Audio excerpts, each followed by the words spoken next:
Mysterious unsolved crimes of the world people have always been fascinated by stories that have no ending, no final chapter, and no satisfying resolution.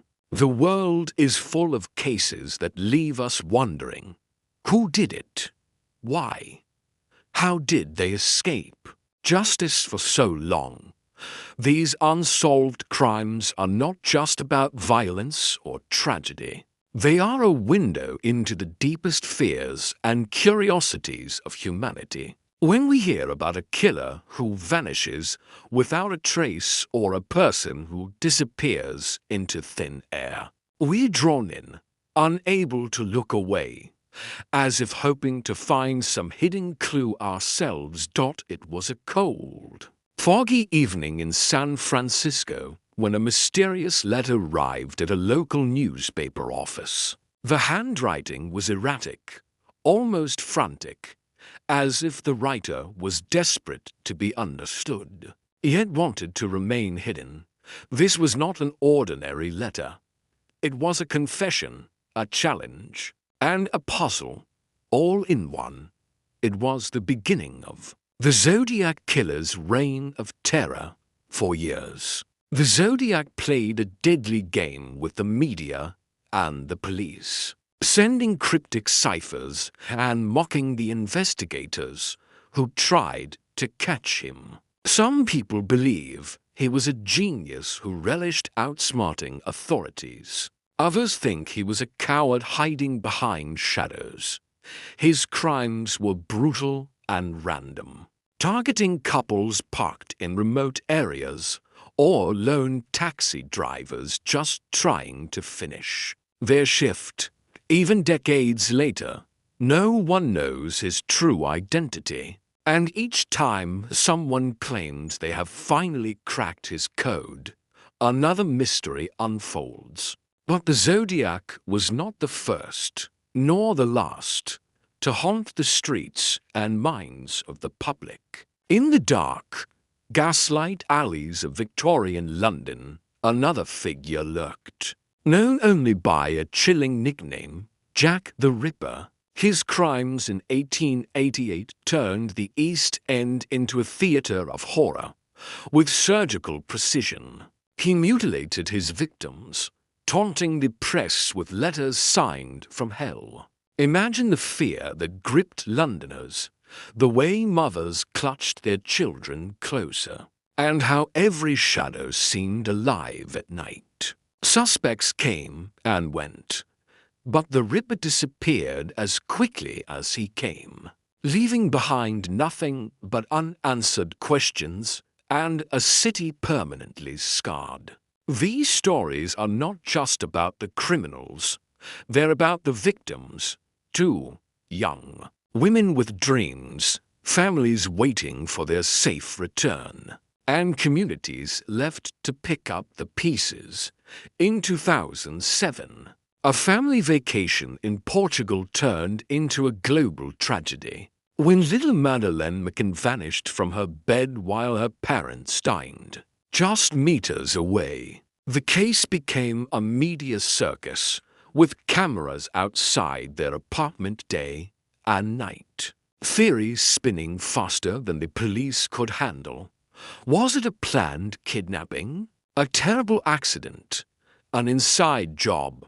No one really knows, and every new lead only deepens the pain for her parents, who continue to search for their daughter after all these years. But perhaps no story embodies sheer, frozen terror like that of the Dyatlov Pass incident in Russia. In 1959, a group of young, experienced hikers set out on an expedition through the Ural Mountains. They never returned. When rescuers finally reached the campsite, they found the hikers' tents slashed open from the inside, footprints leading barefoot into the snow. The bodies were found scattered, some with massive internal injuries, others with missing eyes and tongues, as if nature itself had turned predator. Theories range from avalanches to military experiments to alien encounters, each possibility more chilling than the last. And yet none completely explains the bizarre evidence left behind. Thousands of miles away and years earlier, a young woman named Elizabeth Short was found brutally murdered in Los Angeles in 1947. Her body was so mutilated that it looked more like an art project than a crime scene. The press called her the Black Dahlia, and her story turned into a Hollywood nightmare.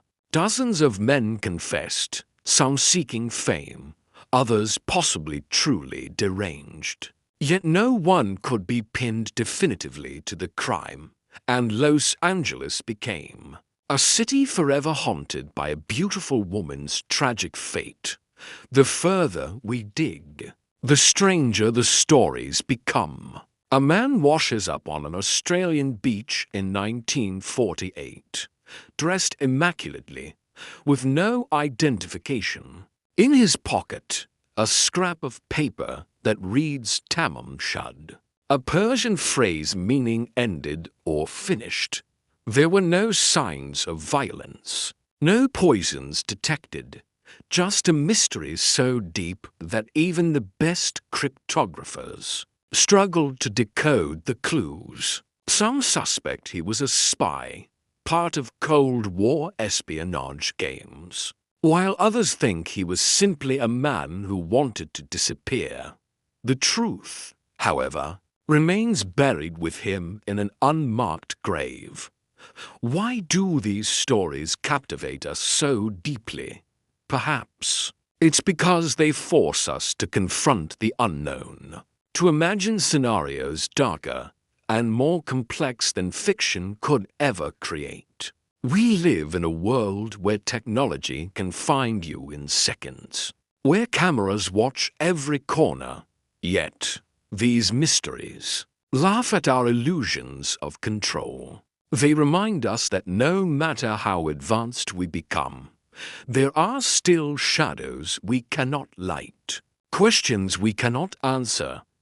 Late at night, when the world is quiet and your mind drifts, these stories return, whispering possibilities in the dark. You wonder if the killer is still out there, living an ordinary life, or if the missing child is somewhere, still waiting to be found. These are the stories we share in hushed voices around campfires, the tales that crawl into your dreams and refuse to leave. In the end, maybe it is not the answer we seek, but the journey through the labyrinth of possibilities. We look at the evidence, analyze the clues, debate with friends, and yet remain trapped in a maze without an exit. That, perhaps, is the greatest horror of all, and the reason why these unsolved crimes will continue to haunt us forever. On the other side of the world, far from the foggy streets of London and the quiet forests of California, there was a place where paradise meets danger. The beaches of Australia are known for their breathtaking sunsets and endless ocean views. But one morning in December 1948, a man was found lying on Somerton Beach, dressed as if he had just left a fancy party. His polished shoes, pressed trousers, and sharp jacket suggested someone important, someone careful. Yet there he was, lifeless. No wallet, no ID, no name. The words Tamam Shud found on a tiny scrap of paper hidden in his pocket set off a chain of puzzles that would confuse detectives and inspire conspiracy theories for decades. Translated from Persian, it meant, "It is finished." But what had finished? His life a mission, a secret affair. Even after countless investigations, DNA tests, and international help, No one could tell who he was or why he died so elegantly on that lonely beach. This case shares an unsettling connection with another mystery that began in the cold streets of Norway. In 1970, hikers found the burned body of a woman in Isdalen Valley, a place known to locals as the Valley of Death. Her suitcases at a nearby train station contained wigs, glasses, and passports, each with a different name. Like the Somerton Man, she was a ghost in plain sight, a person who had erased herself from the world. Investigators discovered coded notes about her movements, as if she were tracking her own journey in a secret language. Was she a spy, a fugitive? An artist performing a tragic final act? Even today, the identity of the Isdal woman remains, locked behind a wall of lies and fire.